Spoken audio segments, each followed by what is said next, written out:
I think that it will be incredibly popular for President Trump to do what he said he was going to do, what he tweeted out last week, that literally they're going to start reverse migration. They're going to start deporting people, even the ones that came here legally. So don't buy into this line about, yeah, but if they came here legally, then we have no right to deport them. That is not true.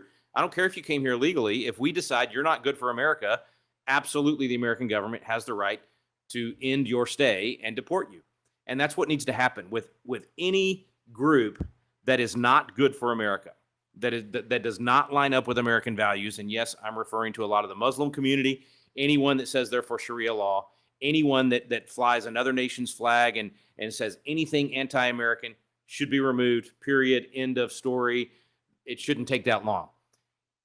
President Trump's willing to do that. Says he wants to do that. I don't think it's physically possible to do it in the numbers that needs to be done, which I think is 20 to 30 million of those 53.3 million.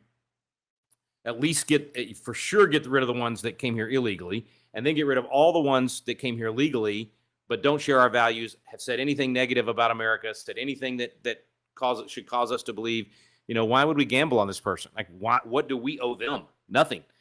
So why would we give up a spot in the greatest nation in the world, give up another house, another apartment, another, increases cost of living for everybody else here? Why would we do that for anyone that we don't think is a good gamble and good for the American economy, the American communities, and our American values?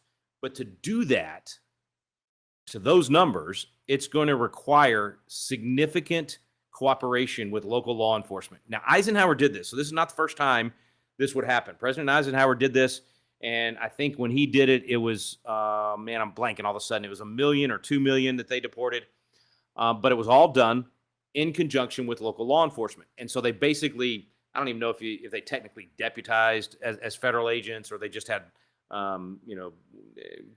agreements that, cross-department agreements.